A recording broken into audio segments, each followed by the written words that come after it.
ونعوذ بالله من شرور أنفسنا ومن سيئات أعمالنا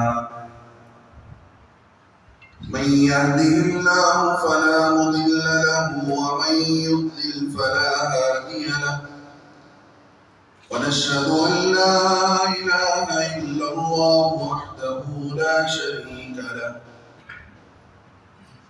ونشهد أن سيدنا ونبينا ومولانا محمدا عبده ورسوله أما بعد فأعوذ بالله من الشيطان الرجيم وأن احكم بينهم بما أنزل الله ولا تتبع أهواءهم واحذرهم أن يفتنوك عن بعض ما أنزل الله إليك وقال تعالى أفتؤمنون ببعض الكتاب وتكفرون ببعض فما جزاء من يفعل ذلك منكم إلا خزي في الحياة الدنيا ويوم القيامة يردون إلى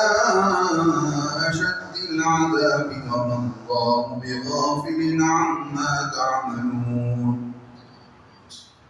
صدق الله العظيم. وقال نبينا صلى الله عليه وسلم تركت فيكم أمرين لن تضلوا ما تمسكتم بهما كتاب الله وسنة رسوله أو كما قال عليه السلام.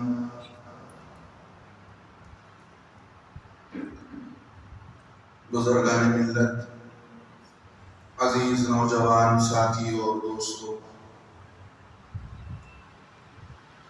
اللہ تبارک و تعالی نے دین اسلام کو ایک امتیازیت اور خصوصیت سے نوازا ہے. جو دین اور جو شریعت دوسرے دین سے بہت ہی جدا ہے. دنیا والوں کی سوچ اور خیالات اور خواہشات سے ہٹ کر اللہ کی وحدانیت، اس کائنات کے پیدا کرنے والے خدا کی منشے کے مطابق اور اس کے چاہت کے مطابق اللہ نے اس دین کو ڈھالا ہے.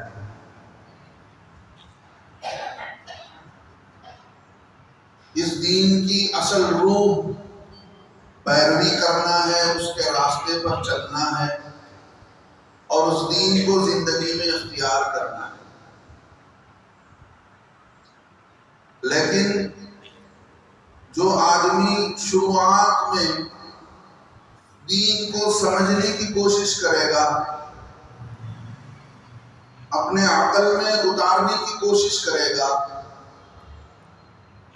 تو یہ دین اس کے عقل میں، اس کی دماغ میں پورے طور پر داخل نہیں ہو سکے. اس لیے کہ انسان کی عقل ایک محدود دائرے میں کام کرتی ہے. اس سے آگے انسان کی عقلیں کام نہیں کرتی. اور ہر نبی جو بھیجا گیا دنیا کے اندر، اللہ نے ان کو 40 مردوں کی طاقت دی تھی. تو مطلب یہ ہوا کہ 40 مردوں کو اللہ رب العزت جو کچھ دیتے ہیں وہ سارا سب کچھ ایک نبی کو دیا گیا.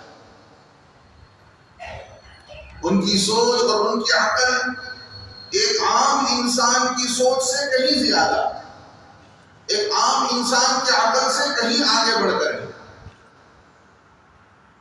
اب جو نبی جس کو سارے نبیوں کے سلسلے کا سردار بنایا گیا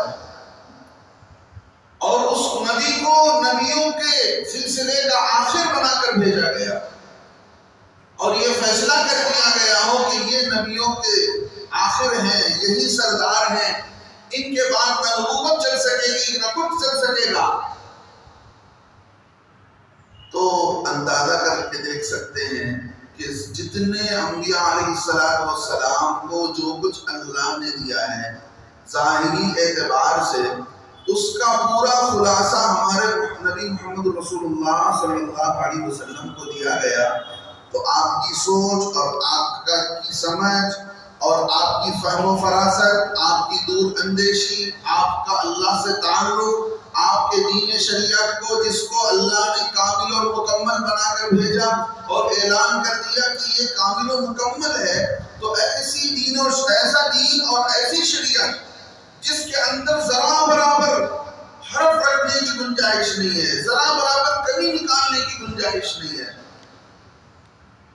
عام انسان کی عقل میں اور سمجھ میں داخل نہیں ہو سکتا.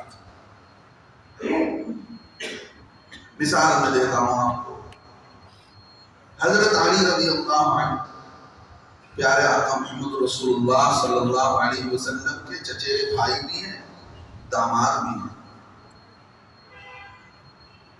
حضرت علی رضی اللہ عنہ فرماتے ہیں کہ دیکھو موزہ پہنا جاتا ہے، یعنی سردی کے دنوں میں لیدر ساکس پہنے جاتے ہیں، وہ اچھا خاصا موٹا ہوتا ہے سردی سے بچنے کے لیے، اس کو موزہ کہا جاتا ہے، عربی کے اندر خفین کہا جاتا ہے. اس کا مسئلہ یہ ہے کہ آپ، مسئلہ بھی بتا دیتا ہوں، آپ نے جمعے کی نماز میں وضو کر کے اس موزے کو پہنا، آپ کا وضو ٹوٹ رہا ہے 4 بجے، تو آج دوپہر کے 4 بجے سے کل دوپہر کے 4 بجے تک آپ اس موزے پر مسح کر کے چاہے جتنی نمازیں پڑھ لیں، جتنی عبادت کر لیں، کر سکتے ہیں. باقی کی حالت میں موزہ پہنا جائے گا. جیسے ہی آپ کا وضو ٹوٹتا ہے اس موزے کا ٹائم شروع. اگر آپ ایک گاؤں کے رہنے والے ہیں، ایک ہی جگہ کے رہنے والے ہیں، مقیم ہیں، تو آپ کے لیے ایک دن کی اجازت ہے کہ ٹوٹلی ایک دن آپ اس پر مسح کرتے ہوئے آپ نماز پڑھ سکتے ہیں، قرآن پڑھ سکتے ہیں. اگر آپ مسافر ہیں تو آپ کے لیے 3 دن 3 رات کی اجازت ہے. اگر آپ مقیم ہیں، جس گاؤں میں رہتے ہیں، گھر پر ہیں، تو آپ کے لیے 1 دن 1 رات کی اجازت ہے. لیکن اس موزے پر مسح کرنے کا یہ طریقہ بتایا گیا کہ آپ نارملی وضو کریں گے، لیکن وضو کرنے کے بعد آپ پیر نہیں دھوئیں گے، پیر سے ساکس، لیدر ساکس، موزہ نہیں نکالیں گے، بلکہ پیر کا جو اوپر کا حصہ ہے اس پر اس 3 انگلی سے اس طرح کھینچیں گے اور مسح کر لیں گے. ٹھیک ہے؟ آپ بتائیے کہ موزہ پہننے کے بعد، لیدر ساکس پہننے کے بعد کون سا حصہ خراب ہوتا ہے؟ آپ چلتے گھومتے پھرتے ہیں تو نیچے کا حصہ خراب ہوتا ہے کہ اوپر کا حصہ خراب ہوتا ہے؟ بتائیے. نیچے کا حصہ خراب ہوتا ہے، دھول مٹی لگتی ہے، آپ کہیں بھی چلے جاتے ہیں. لیکن شریعت کہتی ہے موزے کا مسح نیچے سے نہیں کریں گے. آپ 1 دن 1 رات تک آپ وضو کریں گے تو موزے پر مسح کریں گے اوپر کے حصے میں. حضرت علی رضی اللہ عنہ فرماتے ہیں اگر دین، اللہ کی شریعت عقل میں اترنے کی چیز ہوتی، سمجھ میں آنے کی چیز ہوتی، تو میں کیا کرتا؟ میں جو ہے نیچے سے موزے پر مسح کرتا، اوپر سے نہیں کرتا. اللہ کا دین، اللہ کی شریعت ہمارے عقل سے اوپر کی چیز ہے، آگے کی چیز ہے. ہر چیز میری سمجھ میں آئے گی تب میں عمل کروں گا، ہر چیز میرے عقل میں آئے گی تب میں عمل کروں گا.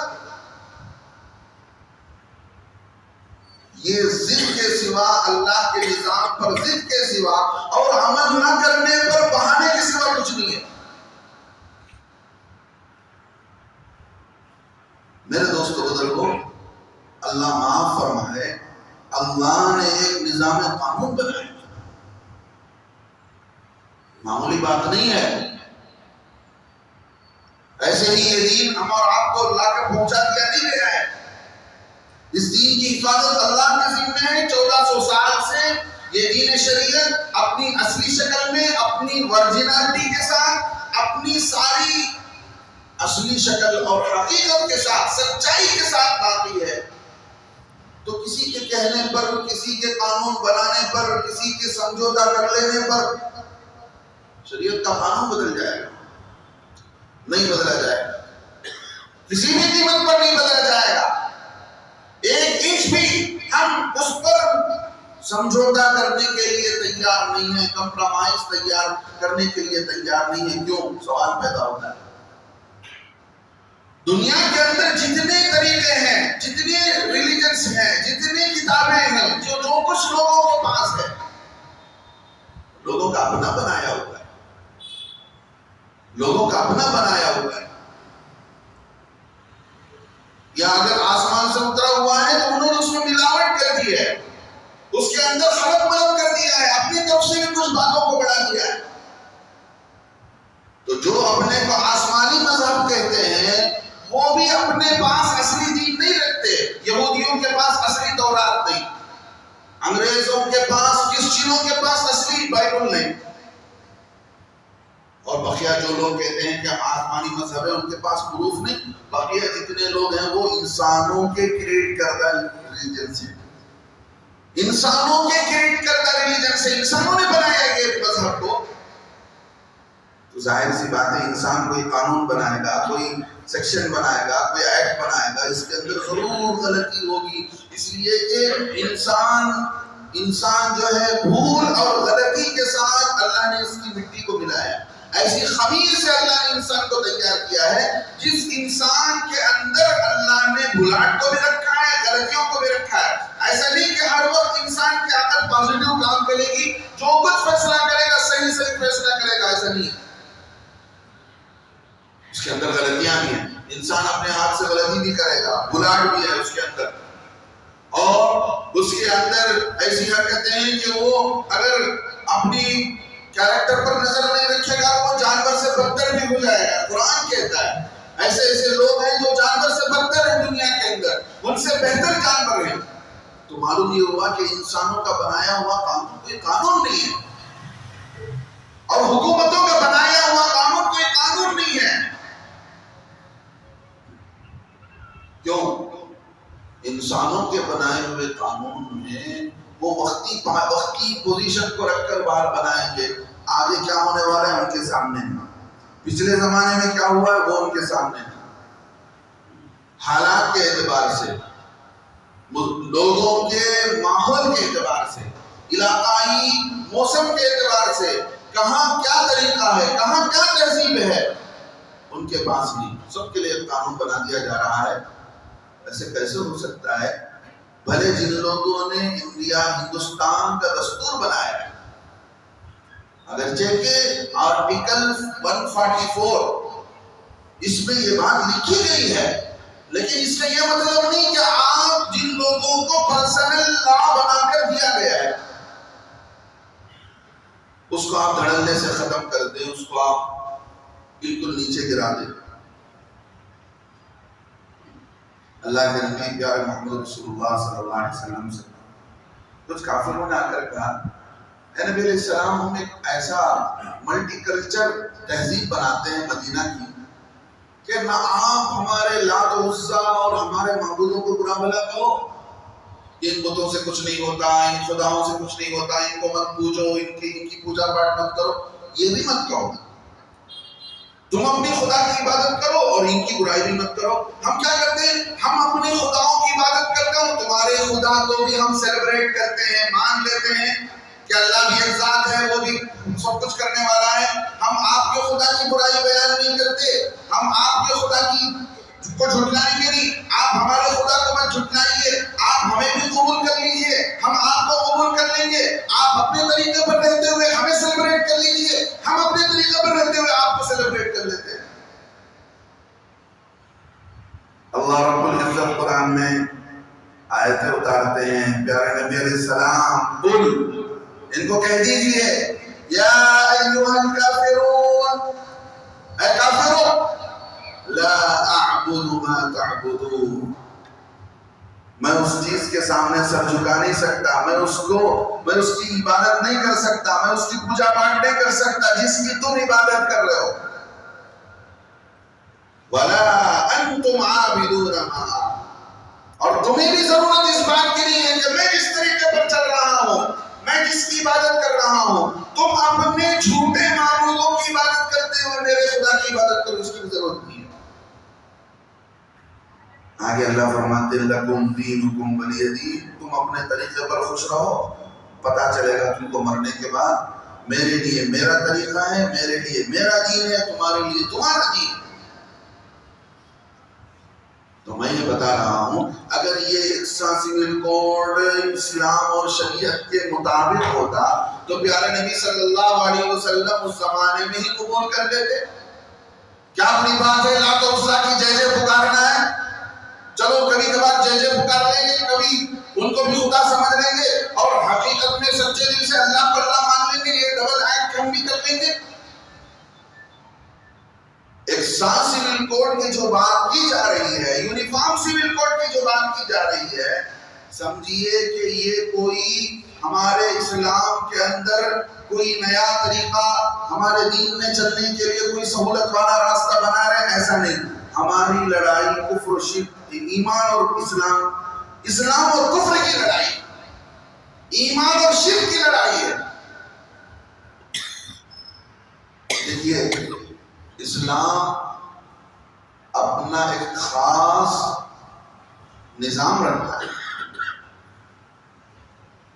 اسلام کے جو عقائد ہیں، اسلام کی جو بنیادیں ہیں، اس کے اندر ایک اسپیشلٹی ہے۔ ایکوالٹی آپ کو نظر نہیں آئے؟ ایسے اسلام نے جو فیملی میٹرز سے ریلیٹڈ جو قانون بنائے ہیں، جس کو اردو میں عائلی قانون کہا جاتا ہے، وہی قانون دشمن کے لیے مصیبت بنتی ہے۔ چھوٹے چھوٹی باتوں پر یہ اپنے اسلام کی بات لا لیتے ہیں، یہ کامن زندگی گزارنا نہیں چاہتے، یہ سب لوگوں کے ساتھ مل جل کر نہیں چاہتے کہ سب لوگوں کے لیے ایک قانون ہو، سب لوگ ایک طریقے پر چلیں، سب لوگوں کے لیے ایک، ایسا کیسے ہو سکتا ہے؟ جبکہ عدالت نے ہندو میرج ایکٹ بنانے کے بعد چند سالوں کے بعد ہی یہ مانا کہ ہم نے قانون تو بنا دیا لیکن علاقائی اعتبار سے ہر جگہ کے الگ الگ قانون ہیں۔ ہم نے ہندو ایکٹ تو بنا دیا میرج کے لیے، لیکن الگ الگ علاقوں کے اندر الگ الگ طریقے ہیں میرج کرنے کے، اور طلاق دینے کے متعلق بھی کورٹ نے اس بات کو تسلیم کیا ہے کہ ہندو ایکٹ کے اندر طلاق دینے کا جو مسئلہ ہے وہ سارے ہندوستان کے لیے یکساں نہیں ہے۔ جب ایک مذہب کے چلنے والوں کے لیے تم نے جو قانون بنایا ہندو میرج ایکٹ کے لیے اور اسپیشل میرج ایکٹ بنایا ہے، جو بنایا ہے، جن لوگوں نے بنایا ہے وہی اس بات کو تسلیم کرتے ہیں کہ پورے ہندوستان کے اندر ایک طریقہ نہیں ہے، سب ایک چیز کو فالو نہیں کر رہے ہیں، سب ایک چیز کو ایکسپٹ نہیں کر رہے ہیں۔ تو مطلب یہ ہوا کہ ایک مذہب والوں کے لیے، ایک طریقے پر چلنے والوں کے لیے جو قانون تم نے بنایا ہے اس پر سب لوگ یکسانیت کے ساتھ فالو نہیں کرتے۔ تو ایسا کیسے ہو سکتا ہے کئی مذاہب پر چلنے والے لوگوں کے لیے ایک قانون بنا دیا اور ساروں کو مجبور کیا جائے کہ اس پر عمل کریں؟ آرٹیکل 25, 27 اور ایسے 29 کے اندر ہمیں مذہب پر چلنے کی جو آزادی دی گئی ہے، اس آزادی کے تحت ہم اپنے دین پر باقی ہیں۔ ایسے مسائل کھڑے ہوتے رہے، علماء نے پورے ہندوستان کے اندر اپنے سطح پر پورے ملک کے اندر جب ایسے مسائل کھڑے ہوتے تو آوازیں اٹھانی شروع کی۔ جیسے میں نے پچھلے جمعے آپ حضرات کے سامنے بتایا کہ 1973 میں مسلمانوں نے ایک بورڈ بنایا جس کا نام رکھا مسلم پرسنل لا بورڈ۔ مسلم پرسنل لا میں جانتی نہیں ہم، جبکہ چند دنوں پہلے کی بات ہے RSS کا لیڈر کہتا ہے اگر یونیفارم سیول کوڈ ہندوستان کے اندر لاگو ہو جاتا ہے تو کوئی مسلمان اور کافر نہیں، سب برابر ہو جائے۔ وہ جانتا ہے یونیفارم سیول کوڈ کے ذریعے سے اسلام کے بیس پر ہتھوڑا مار کر اسلام کے نظام کو ختم کر دیا جائے گا ہمارے ملک کے اندر، کوئی مسلم اور کافر کا فرق نہیں رہے گا۔ وہ جانتا ہے، ہمارے مسلمان نہیں جانتے کہ مسلم پرسنل اللہ کیا ہے۔ ہمیں تو کباب سے مطلب ہے، قربانی کے جو گوشت ہم نے فریزر میں سیو کر کے رکھے ہیں، اچھے سے کھائیے گا، اللہ کا شکر ادا کیجیے. ہمیں تو اس سے مطلب ہے. ہمارے ایک بزرگ تھے حیدرآباد کے اندر، مولانا عاقل حسامی صاحب، بڑے اللہ والے تھے. وہ مذاق میں یوں کہتے تھے، ان کی بات میں کرتا ہوں، جب پرسنل لا کی بات آ گئی، بہت سارے لوگوں کو نہیں پتا، آج اتنی وضاحت کے ساتھ میں آپ کے سامنے رکھتا ہوں تو معلوم ہو رہا ہے کہ پرسنل لا کیا ہے. وہ کہتے تھے کہ ہمارے مسلمان یوں سمجھتے ہیں جیسے شفیع اللہ، ثناء اللہ، رحمت اللہ ہے، ایسے ہی پرسنل لا ہے. ہاں نہیں، مسلمانوں کے لیے کچھ قانون ایسے ہیں، اس قانون کو منظور کیا گیا اور ایک بورڈ بنایا گیا. اس بورڈ کے سب سے پہلے صدر، اچھا اس بورڈ کے اندر سب ہیں. کون کون ہیں؟ دیوبندی مسلک کے لوگ ہیں، بریلوی مسلک کے لوگ ہیں، سلفی لوگ ہیں، اسلامی جماعت کے لوگ ہیں، شیعہ بھی ہیں. اس کے اندر جو اپنے کو مسلمان کہتے ہیں، ان ساروں کو اس کے اندر لے کر، ان سارے لیڈروں کو لے کر مسلم پرسنل لا بورڈ یہ اس لیے بنایا گیا تاکہ ہندوستان کے اندر اسلامی قوانین اور دین شریعت کی حفاظت کی جا سکے. اگر اس اسلام پر کوئی حرف آتا ہے، کوئی قانون بنایا جاتا ہے، تو اس کے خلاف جو کارروائی کرنا چاہیے قانونی طور پر وہ کارروائی کرے. اس بورڈ کے سب سے پہلے پریزیڈنٹ تھے حضرت مولانا قاری طیب صاحب رحمۃ اللہ علیہ. وہ تھے پرنسپال دارالعلوم دیوبند کے، حضرت مولانا قاسم نانوتوی رحمۃ اللہ علیہ کے پوتے. دوسرے صدر بنائے گئے حضرت مولانا ابو الحسن علی میاں ندوی رحمۃ اللہ علیہ، جن کو اللہ نے بڑا مقام دیا، دارالعلوم ندوۃ العلماء کے تھے، لیکن ہندوستان بھر کے اندر ایسا داعیانہ کام کیا اور وہ سارے حالات بیان کر دیے آج سے 20-25 سال پہلے جو حالات سے ہم دوچار ہو رہے ہیں. تیسرے صدر اس کے بنائے گئے حضرت مولانا مفتی مجاہد الاسلام صاحب قاسمی رحمۃ اللہ علیہ. چوتھے صدر بنائے گئے جن کا انتقال ابھی قریب میں ہوا، حضرت مولانا رابع حسنی رحمۃ اللہ علیہ. اب پانچویں صدر ہیں جو حیدرآباد کے اندر رہتے ہیں، حضرت مولانا خالد سیف اللہ صاحب رحمان. دیکھیے یہ اب تک ہندوستان آزاد ہونے کے بعد یہ جو اسمبلی ہے یہ 17 اسمبلی ہے، اور ان لوگوں نے جتنی جو گورنمنٹیں آئی ہیں، ہر گورنمنٹ نے لا کمیشن کو ہر موقع پر بنایا ہے، اور لا کمیشن کی زیادہ سے زیادہ مدت ہوتی ہے 3 سال، اور اسی لا کمیشن نے یہ بات چھیڑا ہے تو پورے ملک کے اندر ہنگامہ کھڑا ہوا ہے اس وقت. اب جو لا کمیشن آف انڈیا، جو لا کمیشن بنی ہے 21ویں کمیٹی، 21 کمیٹی جو بنی تھی، ان کا ٹائم ختم ہو رہا تھا، تو انہوں نے اپنے ٹائم ختم ہوتے وقت ایک مسئلہ چھیڑا کہ اسلام کا جو قانونی خاندانی نظام ہے اور خاندانی قانون جو کچھ ہے، اس کے اندر اصلاحات کی ضرورت ہے، اس کے اندر اس کو درست کرنے کی ضرورت ہے. تو جیسے میں نے بتایا اس وقت میں حضرت مولانا خالد سیف اللہ صاحب رحمانی بورڈ کے سیکریٹری تھے. وہ اور ان کے ساتھ ایک کمیٹی نے مل کر کے ساری تفصیلات دیا اس کو لا کمیشن آف انڈیا جو اس سے پہلے تھی. اب جو ہے 22 کمیٹی ہے، 20/2 والی کمیٹی ہے سر. 20/2 یعنی کیا کہتے ہیں اس کو، 22 کمیٹی بنی ہے. اس سے پہلے جو کمیٹی تھی وہ 21 تھی، یعنی ان کا نمبر 21 تھا، ان کا نمبر 22 ہے. تو انہوں نے وضاحت دی، تو انہوں نے کہا کہ جب ایسا مسئلہ ہے، شریعت کے اندر اتنی تفصیلات ہیں، اتنے ڈیٹیلز ہیں، طلاق کے متعلق، عدت کے متعلق، بچوں کی پرورش کے متعلق، اور جو ہے وراثت کے متعلق اتنا سارا سب کچھ نظام ہے، تو اتنی نظام کے ہوتے ہوئے اب کسی مزید جو ہے اس ملک کے اندر یونیفارم سول کوڈ کی ضرورت نہیں پڑتی ہے. بات انہوں نے لکھا ہے، آن دی ریکارڈ موجود ہے. پھر اس کے بعد جو دوسری کمیٹی نے بھی جا کر ملاقات کیا، انہوں نے بھی یہ بات مان لیا کہ تمہارے آنے سے ہمیں ساری چیزیں واضح ہو گئی، اب ہمیں کسی بات کی ضرورت نہیں. اب جو سیکنڈ کمیٹی بنائی گئی ہے 22 والی کمیٹی، 22ویں جو کمیٹی بنائی گئی ہے، انہوں نے یہ شوشہ چھیڑا ہے کہ ہندوستان کے اندر یونیفارم سول کوڈ کی ضرورت ہے. ان کو چاہیے تھا کہ پچھلے قانون کو پڑھ کر دیں پچھلے 21 کمیٹی نے جو بنائی تھی، جو انہوں نے لکھا تھا، جو انہوں نے ریکارڈ میں بات لکھی تھی، اس کو پڑھ کر دیکھتے تو پتا چل جاتا کہ قانونی نظام کیسا ہے، کیا ہے. لیکن ملک میں ہنگامہ کھڑا کرنا، نان ایشو کو ایشو بنانا، ہنگامہ کھڑا کرنا، یہ ان کا مقصد ہے. تو اس کے لیے ہنگامہ کھڑا کیا جا رہا ہے. میرے دوستو بزرگوں، میں آپ سے ایک ہی درخواست کروں گا. حضرت مولانا مفتی مجاہد الاسلام صاحب قاسم رحمۃ اللہ علیہ ایک بات کہا کرتے تھے، وہ بات میں آپ کو کہتا ہوں. وہ یہ کہتے تھے کہ کسی گاؤں کے اندر، کسی علاقے کے اندر ایک راستہ بنا ہوا ہوتا ہے، تو وہ راستہ لوگوں کے نہ چلنے کی وجہ سے لوگ اس راستے کو چھوڑ دیتے ہیں، اس راستے پر چلنا پھرنا چھوڑ دیتے ہیں، تو پھر وہ راستہ ڈیڈ ہو جاتا ہے. کوئی حکومت، کوئی قانون اس راستے کو ڈیڈ نہیں کرتی. کامن طور پر لوگ اس راستے پر چلنا پھرنا چھوڑ دیتے ہیں تو وہ راستہ ڈیڈ ہو جاتا ہے. اگر لوگ اس راستے پر چلتے رہتے ہیں تو وہ راستہ ہمیشہ زندہ رہتا ہے.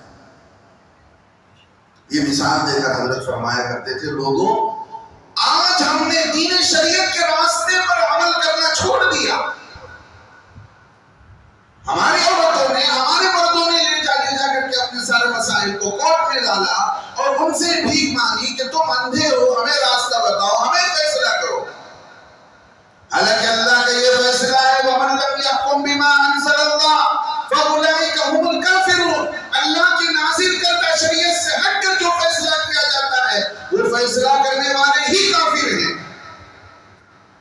اب اس فیصلے کو قبول کر کے میں آ رہا ہوں اپنی بیٹی کے مسئلے میں، وہ آ رہے ہیں اپنے بیٹے کے مسئلے میں، وہ آ رہے ہیں اپنے خاندانی کے مسئلے میں.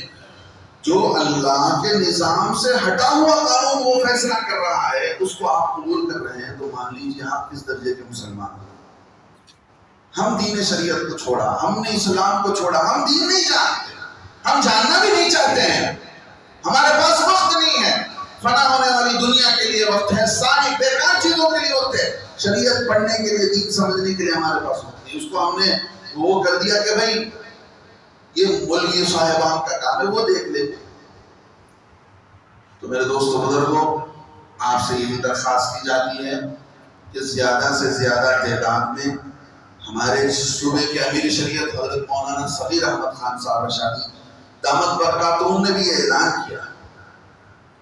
یہ اعلان کیا ہے کہ ایک کوڈ ایشو کیا گیا ہے. کوڈ، اگر اس کوڈ کو آپ اسکین کر کے آپ اپنا نام کے ساتھ اپنا اوپینین اور رائے ظاہر کرتے ہیں، تو پچھلے جمعہ جو لگایا گیا تھا وہ تو ایک نارمل ای میل جا رہا تھا، لیکن اب کے بعد جو امیر شریعت کرناٹک کی طرف سے جو لیٹر نکالا گیا اور وہ جو ابھی مسجد کے باہر لگایا گیا، اس کوڈ کو آپ جو ہے اسکین کر کے آپ اپنا پیغام بھیجتے ہیں، آپ اپنا ریجیکٹ اوپینین بھیجتے ہیں، تو یہ 3 کمیٹیوں کے پاس جائے گا. ایک تو مسلم پرسنل لا کے پاس اس کا میسج جائے گا آپ کے نام کے ساتھ، آپ کے فون نمبر کے ساتھ، اور دوسرا لا کمیشن آف انڈیا کے ویب سائٹ پر بھی جائے گا.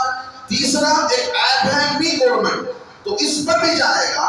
تو بار بار درخواست کی جا رہی ہے. پچھلے دنوں میں مسلم پرسنل لا بورڈ کے ممبران اور دیگر علماء، ہندوستان بھر کے علماء کی زوم میٹنگ ہوئی، تقریباً 700 علماء شریک تھے.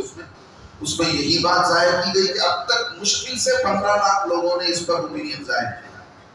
آپ اچھی طرح سمجھ رہے ہیں کہ یہ جو کمیٹی اب بنی ہے لا کمیشن کی، انہوں نے اپنا کوئی بلو پرنٹ بھی بتایا نہیں کہ ہم کیا کرنا چاہتے ہیں، ہمارا مقصد کیا ہے، ٹارگیٹ کیا ہے. بس یہ کہہ دیا کہ ہم اس کے بارے میں چرچا کرنا چاہتے ہیں، مسلمان کیا کہیں گے، 14 جولائی تک آپ اپنی رائے. لہذا بار بار درخواست کی جاتی ہے. کئی مساجد ایسے ماشاءاللہ انہوں نے ایک آدمی کو بٹھا دیا ہے، باضابطہ لوگوں سے کہا جا رہا ہے، اور ہر نماز کے اندر لوگ مصلی آتے ہیں، اس کو اسکین کر کے اپنی رائے ظاہر کرتے ہیں جنہوں نے ظاہر نہیں کیا. تو ایسا ہونا مشکل ہے، لیکن ہمیں اپنی رائے کو ظاہر کرنے کی ضرورت ہے. اب بتائیے پورے ہندوستان سے 20-25 کروڑ مسلمانوں میں سے صرف 15 لاکھ لوگوں نے اپنی رائے ظاہر کی، کیا معنی رکھے گا؟ آپ بھی اپنے طرف سے کیجئے. آپ کے گھر میں جن کے پاس اینڈرائڈ فون ہے ان کے فون سے کرائیے، بچوں کے، عورتوں کے فون سے، ہر ایک کے جتنا زیادہ سے زیادہ ہو سکے آپ اس ریجیکٹ میسج کو عام کیجیے اور بتائیے کہ ہم اس طریقے کو قبول کرنے کے لیے کسی بھی طریقے سے تیار ہیں۔ میں آخر میں ایک بات کہہ دیتا ہوں، دیکھیے یہ کانسٹیٹیوشن آف انڈیا جنہوں نے بنایا ہے وہ ڈاکٹر امبیڈکر کی کمیٹی نے بنایا۔ ڈاکٹر امبیڈکر کے ساتھ ایک کمیٹی بنائی گئی، انہوں نے مل کر یہ کانسٹیٹیوشن بنایا، انہوں نے ہی لکھا تھا 144 آرٹیکل کے اندر۔ لیکن جب مخالفت ہوئی پورے ہندوستان میں جب مخالفت ہوئی، کب ہوئی مخالفت؟ 1949 کے اندر۔ اس وقت میں جب یونیفارم سول کوڈ پر اسمبلی میں بحث ہوئی تو اسی وقت زبردست طریقے سے پورے ملک کے اندر ہنگامہ ہوا۔ تو اس وقت میں یہ بتانا چاہتا ہوں کہ جن لوگوں نے یہ کانسٹیٹیوشن بنایا اور اس کے اندر یہ بات لکھی، انہوں نے کیا بات رکھا؟ چاہیے کہ گورنمنٹ کو یہ چیز سامنے رکھے۔ ڈاکٹر امبیڈکر نے یہ بات کہا، یہ بالکل ممکن ہے کہ مستقبل کی پارلیمنٹ اس پر آغاز کرتے ہوئے یہ انتظام کرے۔ ان کے الفاظ میں پڑھ کر سنانا کہ یہ ضابطہ صرف اور صرف ان لوگوں پر لاگو ہوگا جو یہ اعلان کریں گے کہ وہ اس کے لیے تیار ہیں، تاکہ ابتدائی مرحلے میں ضابطے کا اطلاق خالصتاً رضاکارانہ ہے۔ مطلب یہ ہے کہ جو ریلیجنس والے اس یونیفارم سول کوڈ کو ماننے کے لیے تیار ہیں، جو اس بات کا اعلان کرتے ہیں، آئندہ کی پارلیمنٹ کو چاہیے کہ انہی لوگوں کے لیے یہ قانون بنائیں۔